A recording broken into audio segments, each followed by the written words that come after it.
Hello viewers, मैं हूं आपका पाइथन कोर्स का इंस्ट्रक्टर दीपशाकर। आज हमारा डे 3। तो डे 2 में हमने देखा था कि पाइथन को इंटरप्रेट लैंग्वेज क्यों बोलते हैं, इसीलिए हमने VS कोड में कुछ कोड लिखे थे। ठीक है, तो आज हम स्टार्ट करने वाले हैं variables and data types. Variables and data types. ठीक है, तो ये शुरू करने से पहले हमको जानना पड़ेगा कि वेरिएबल्स होता क्या है। ठीक है, वेरिएबल होता क्या है? वेरिएबल होता है a variable in Python is a symbolic name that is refer और पॉइंट टू एन ऑब्जेक्ट। थोड़ा लिख देते हैं, उसके बाद समझाते हैं। ये वेरिएबल, सॉरी ऑब्जेक्ट नहीं, ये variable in Python is a symbolic name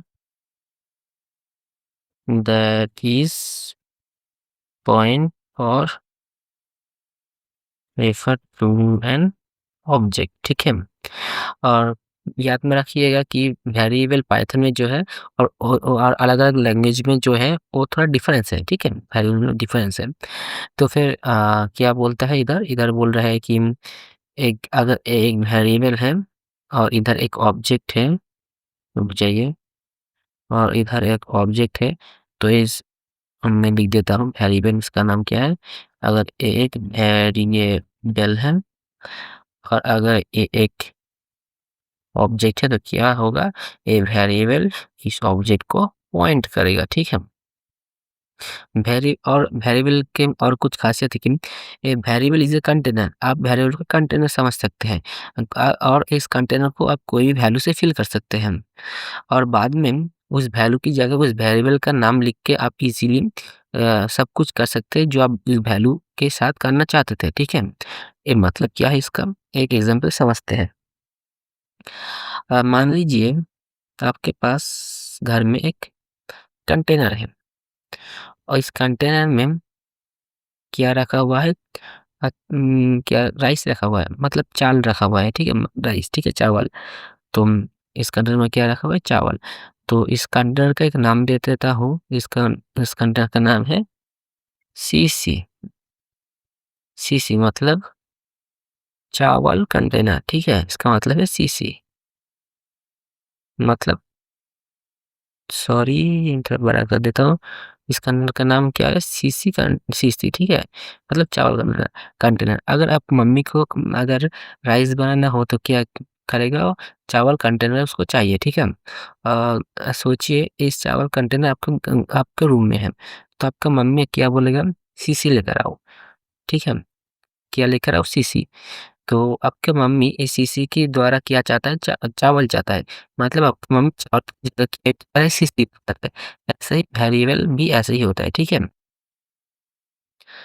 तो फिर हम वेरिएबल को छोड़कर, वेरिएबल एक बहुत बड़ा ज़्यादा टॉपिक नहीं है और इसको बहुत ज़्यादा लंबा खींचने की कोई भी आवश्यक नहीं है। ये बहुत ही बेसिक चीज़ है, और इसको आप करते-करते समझ जाएँगे। ठीक है, ये बहुत इम्पोर्टेंट टॉपिक नहीं है, बहुत ज़्यादा इम्पोर्टेंट टॉपिक नहीं है। तो इसका बाद में जो टॉपिक है वो डाटा टाइप्स। हम जल्द से डाटा टाइप्स से स्विच हो जाते हैं। तो क्या है डाटा टाइप्स? रुक जाइए, मैं थोड़ा बड़ा कर देता हूँ। डाटा टाइप्स, आज हमारा टॉपिक क्या है? Data types. ठीक है, तो हम नॉर्मल से एक लाइन दे देते हैं।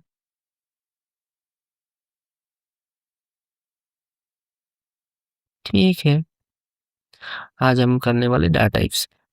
तो डाटा टाइप पाइथन में क्या दो प्रकार के होते हैं। एक है म्यूटेबल, एक नंबर है म्यूटेबल, और दूसरे नंबर पे है इम्यूटेबल। इम्यूटेबल म्यूटेबल और इम्यूटेबल में जो डिफरेंस है, वो आप नाम से समझ सकते हैं कि म्यूटेबल को चेंज करा जा सकता है और इम्यूटेबल को चेंज नहीं जा सकता, ठीक है? तो म्यूटेबल, इम्यूटेबल ये सब चेंज किया जा सकता है, चेंज नहीं किया जा सकता। इसको सुनकर आप अगर जज करने जाते हैं तो फिर बाद में आप बुरा फँसेंगे, इसीलिए हमेशा देखते रहें। तो यहाँ पर बहुत ज़्यादा डीपली कॉन्सेप्ट होता है म्यूटेबल और इम्यूटेबल के बीच में। थोड़ी देर रुक जाइए, मैं थोड़ा पानी पी लेता हूँ, आप भी पानी पी लीजिए।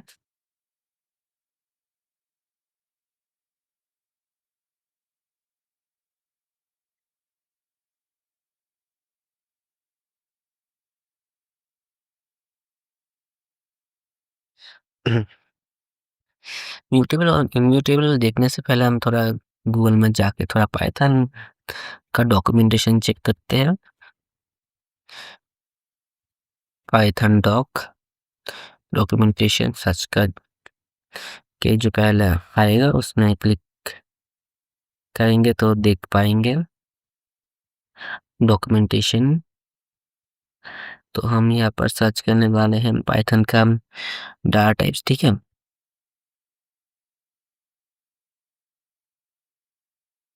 तो फिर इधर देख पाएंगे पाइथन का डाटा टाइप्स दे दिया है बहुत सारा। अगर आप डिटेल्स में जानना चाहते हैं बहुत ज़्यादा, तो फिर आप यहाँ पर चेकआउट कर लीजिए, लेकिन ये बहुत सारा है। बहुत सारा मतलब बहुत सारा है, इसीलिए मैं सजेस्ट करूँगा कि आप ना ही देखें तो अच्छा है आपके लिए। लेकिन आप क्यूरियस हो तो आप फिर ज़रूर देखें। तो हम थोड़ा गूगल में जाते हैं। गूगल नहीं, मेरा ब्रेव है, मतलब कोई भी ब्राउज़र में आ जाइए। तो वहाँ पर आप सर्च कीजिए डाटा टाइप्स इन पाइथन। तो फिर आप एंटर क्लिक करके हम इमेज में आ जाएँगे, ठीक है? इस इमेज में आ जाने के बाद हम इधर से कौन-सा लेंगे, रुक जाइए। इधर अच्छी तरह से नहीं आ रहा है, थोड़ा और अच्छी तरह से सर्च करेंगे तो mutable and mutable data types in Python. तो इमेज में आकर आप बहुत अच्छे यहाँ पर देख सकते हैं। तो विजिट करेंगे, सॉरी, विजिट करने का कोई मतलब ही नहीं है। जैसे आप देख सकते हैं ये वाला। तो आप म्यूटेबल में क्या देख पा रहे हैं कि यहाँ पर लिस्ट है, कॉपी करेंगे तो यहाँ पर देखेंगे पेस्ट होता क्या है या फिर नहीं। सॉरी, पेस्ट होता अच्छा है। सॉरी, इधर तो पेस्ट नहीं हो रहा है, कोई बात नहीं। इधर से हम इधर से ही काम चला लेंगे। तो यहाँ पर देखते हैं म्यूटेबल डाटा के अंदर लिस्ट, सेट, डिक्शनरी और एरे, और यहाँ पर बाई, टेट्रा, एरे नहीं लगता।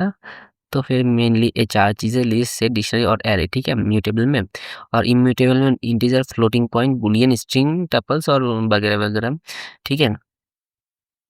तो फिर इम्यूटेबल और इम्यूटेबल डाटा टाइप्स जानने से पहले हम थोड़ा देखते हैं कुछ चीज़ें जो VS कोड में, ठीक है। तो इम्यूटेबल और इम्यूटेबल डाटा उसके पहले हम कुछ चीज़ें देखेंगे जो आपका दिमाग हिला देगा, उसके बाद हम उसको सॉल्व करेंगे, ठीक है। तो हम इसीलिए पाइथन शेल में करेंगे ये सब, ठीक है। तो पाइथन शेल में आप अगर चाहते हैं तो रुक जाइए, एक मिनट। हाँ, पाइथन शेल में अगर आप चाहते हैं तो आप यहाँ पर पाइथन 3 या फिर पाइथन लिख दीजिएगा, इंटर क्लिक करिए। तो आप यहाँ पर पाइथन का शेल में आ चुके हैं और आप इजीली यहाँ पर पाइथन का कोड लिख सकते हैं। जैसे कि यहीं प्रिंट अगर देते हैं हेलो, तो फिर क्या करेगा, ये हेलो प्रिंट कर देगा, ठीक है। इजीली हेलो प्रिंट कर देगा। तो हमने एक स्ट्रिंग ले लिया। एक स्ट्रिंग का नाम समझे कि एक स्ट्रिंग का नाम जैसे यूज़र, ठीक है। एक यूज़र, मेरा नाम है यूज़र, मेरा नाम है ठीक है? तो तो स्ट्रिंग का मतलब है जो डबल इन्वर्ट कोटेड के अंदर जो हम लिखते हैं वो स्ट्रिंग है, ठीक है? तो एंटर कर दिया, तो फिर अगर हम यूज़र लिखेंगे इधर, तो देखिए दीप प्रिंट हो चुका है, ठीक है? और हम यूज़र इक्वल टू हम देंगे अब आकाश, जो और एक सर है हमारा बैचलर ही इंस्ट्रक्टर है जावा का। तो आप जावा का वीडियो अगर देखना चाहते हैं तो ज़रूर से देखें, चेकआउट कर लें, वो बहुत ही अच्छा पढ़ाता है, ठीक है? डीपली जाके। तो हम अगर आप यूज़र प्रिंट कराएँगे तो क्या होगा? देखिए यहाँ पे आकाश प्रिंट हो चुका है। लेकिन हमारा जो था थोड़ी देर पहले, यहाँ पर इम्यूटेबल के अंदर था इंटीजर्स या फिर स्ट्रिंग्स। देखिए इम्यूटेबल के अंदर था स्ट्रिंग, मतलब ये चेंज नहीं हो सकता। लेकिन इधर तो चेंज हो चुका है। मैंने दीप दिया था, अब आकाश हो चुका है, मतलब कोई भी एरर भी नहीं आ रहा है। मतलब यहाँ पर थोड़ा कुछ है, गड़बड़ है जो हमारा अभी समझ में नहीं आ रहा है, ठीक है? तो फिर रुक जाइए 1 मिनट, मैं थोड़ा पानी पी लेता हूँ।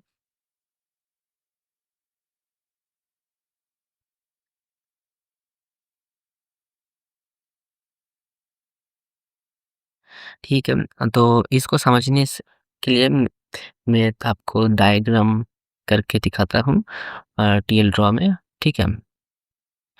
तो यहाँ पर क्या था, यहाँ पर मान लीजिए ये है आपका मेमोरी ब्लॉक, सॉरी मेमोरी, अब कंप्यूटर का मेमोरी, ठीक है? मशीन का मेमोरी इतना बड़ा है, ठीक है? और नहीं, आप समझिए जो स्ट्रिंग इंटीजर जो भी है डाटा टाइप्स, वो सब क्या है कि ऑब्जेक्ट की तरह ट्रीट करता है हमारा पाइथन, ठीक है? ये और लैंग्वेज की तरह नहीं है, थोड़ा डिफरेंस है, इसीलिए ये वो सबको ऑब्जेक्ट की तरह ट्रीट करता है। और हम जब लिखे कि पहले दीप यूजर इक्वल टू दीप, तो दीप नाम का एक ऑब्जेक्ट यहाँ पर क्रिएट हो चुका है, एक मेमोरी ब्लॉक क्रिएट होगा, उसके अंदर क्या होगा, दीप होगा, ठीक है? एक ऑब्जेक्ट होगा, उसके अंदर दीप होगा, ठीक है? तो इसके अंदर दीप, ठीक है? तो फिर दीप होगा और इसको क्या करेंगे, वेरिएबल का नाम क्या था? वेरिएबल का नाम था, रुक जाइए मैं लिख देता हूँ, यूजर, ठीक है? तो यूजर नाम का जो वेरिएबल है वो इस दीप ऑब्जेक्ट को क्या करेगा, रेफर करेगा, ठीक है? सॉरी नहीं, ठीक है, ठीक है। तो यूजर है दीप नाम का वेरिएबल को, सॉरी यूजर जो वेरिएबल है ये दीप नाम का ऑब्जेक्ट को रेफर कर रहा है या फिर पॉइंट कर रहा है। और जब हम यूजर इक्वल टू आकाश कर रहे हैं, तो फिर आकाश नाम का और एक मेमोरी ब्लॉक या फिर ऑब्जेक्ट यहाँ पर क्रिएट हो रहा है। क्या होगा, यदि एक आकाश नाम का एच, ठीक है? आकाश नाम का और एक मेमोरी ब्लॉक या फिर ऑब्जेक्ट क्रिएट हो रहा है। और जो अब यूजर है ये क्या होगा, रुक जाइए, ये यूजर है, ये अब आकाश को पॉइंट करेगा, ये दीप को छोड़कर आकाश को पॉइंट करेगा, ठीक है? और हमारा जो पाइथन में गार्बेज कलेक्टर है, वो डिफ़ॉल्टली जो वैल्यू है, जो कोई भी काम पे नहीं आ रहा है, जो ऑब्जेक्ट है, जो जिस ऑब्जेक्ट को कोई पॉइंट कर नहीं कर रहा है, इसका ये आप देख सकते हैं कि ये ऑब्जेक्ट को कोई भी पॉइंट नहीं कर रहा है। तो फिर हमारा जो डिफ को पाइथन का डिफ़ॉल्ट जो गार्बेज कलेक्टर है, वो इसको क्या करेगा, कलेक्ट कर लेगा, ठीक है? तो फिर ये गार्बेज कलेक्टर्स इसको कलेक्ट कर लेगा, ये मेमोरी ब्लॉक से हट जाएगा। तो फिर यूज़र किसको पॉइंट कर रहा है, आकाश को पॉइंट कर रहा है, इसीलिए हम यूज़र किसको पॉइंट कर रहे हैं, आकाश को, इसीलिए आप हम जब यूज़र को प्रिंट कर रहे हैं तो आकाश को शो कर रहा है, ठीक है? ठीक है, इसीलिए आप समझ गए होंगे। और हम और एक कोड दिखाते हैं जो आपको बहुत ही ज़्यादा सर चकरा देगा, ठीक है? x इक्वल टू हम लिखेंगे 20, ठीक है?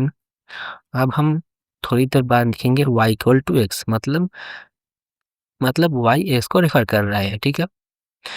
ठीक है, बहुत अच्छा। तो हम x को प्रिंट करेंगे 20, y को प्रिंट करेंगे 20, बहुत ही अच्छा, ठीक है, कोई बात नहीं। हम अब x को मॉडिफाई करके क्या करेंगे, 30 करेंगे, ठीक है, सब सही है। अगर x को हम प्रिंट करेंगे अब तो क्या देगा, अब 30 देगा, बहुत ही अच्छे। y को प्रिंट करेंगे तो फिर क्या देगा, y तो x था इधर, देखिए y तो x था, मतलब y भी 30 आना चाहिए। लेकिन यहाँ पर क्या होता है, ब्लंडर होता है, हमारा दिमाग यहाँ पर काम नहीं कर रहा है, क्योंकि यहाँ पर 30 होना चाहिए, ये बार 20 आ गए, ये क्यों आ गया, इसको हम देखेंगे अभी-अभी, ठीक है? तो फिर हम इसको देखने के लिए हम इधर आ जाते हैं थोड़ा, इसको हटा साइड कर देते हैं, ये मेमोरी ब्लॉक, ठीक है? तो फिर हम मेमोरी ब्लॉक करते हैं इधर, इधर पहले क्या था? इधर था पहले 20, इधर था पहले 20, ठीक है? और इसको एक्स नाम का जो सॉरी रुक जाइए, ठीक है। एक्स नाम का जो वेरिएबल था, एक्स नाम का जो वेरिएबल था, वो क्या कर रहा था? एक एक ऑब्जेक्ट को पॉइंट कर रहा था, ठीक है? और y क्या कर रहा था? y कर रहा था कि देख पाएंगे y को टेक्स्ट मतलब x जिसको पॉइंट कर रहा है y भी उसको पॉइंट करेगा, ठीक है? या फिर रेफर करेगा। तो x जिसको रेफर कर रहा है y भी क्या करेगा? उसको ही रेफर करेगा। y भी क्या करेगा? इसको ही रेफर करेगा, ठीक है? अब बाद में क्या हो रहा है? बाद में x इक्वल टू 30 हो रहा है, मतलब एक न्यू ऑब्जेक्ट क्रिएट हो रहा है, ठीक है? इधर एक न्यू ऑब्जेक्ट क्रिएट हो रहा है जिसका क्या है? जिसका अंदर है 30, ठीक है? जिसका अंदर है 30 है। और x क्या कर रहा है? x अब 20 को छोड़कर x अब 30 की तरफ पॉइंट कर रहा है, ठीक है? x अब किसको पॉइंट कर? 30 को। लेकिन y अभी 20 को ही पॉइंट कर रहा है। y अभी किसको पॉइंट कर रहा है? अभी 20 को ही पॉइंट कर रहा है। y का जो पॉइंट है वो चेंज नहीं हो रहा है, इसीलिए यहाँ पर x इक्वल टू जब x को प्रिंट करा वो आपका 30 आ गया और y को प्रिंट करा तब 20 आ गया, ठीक है? तो फिर आप समझ चुके होंगे कि जो फिर हमारे यहाँ पर जो कन्फ्यूजन था वो अब दूर हो गया, ठीक है? तो फिर हम देखेंगे इम्यूटेबल, हम इम्यूटेबल पढ़ रहे हैं, इंटीजर था, ठीक है? अब देखेंगे कि हम जो ऑब्जेक्ट क्रिएट कर रहे हैं इस ऑब्जेक्ट को हम चेंज नहीं कर सकते। अगर x इक्वल टू 30 किया तो फिर पहले x इक्वल टू 20 था और उसके बाद क्या किया? x इक्वल टू 30 किया, तो फिर x इक्वल टू 30 करने के बाद क्या हुआ? ये 20 चेंज नहीं हुआ, इस 30 के लिए एक एक्स्ट्रा ऑब्जेक्ट क्रिएट हो गया, लेकिन ये जो 20 था इस मेमोरी ब्लॉक में कोई चेंज नहीं आया, इसका मतलब इम्यूटेबल है, ठीक है? सेम आप यहाँ पर देखिएगा, यहाँ पर दीप था थोड़ी देर पहले, यहाँ पर क्या था? सेम प्रोसेस में यहाँ पर थोड़ी देर पहले, यहाँ पर थोड़ी देर पहले क्या था? यहाँ पर थोड़ी देर पहले दीप था, यहाँ पर थोड़ी देर पहले दीप था। तो यूजर पहले दीप को पॉइंट कर रहा था, ठीक है? और दीप को पॉइंट कर रहा था, लेकिन बाद में जब यूजर इक्वल टू आकाश किया तो फिर ये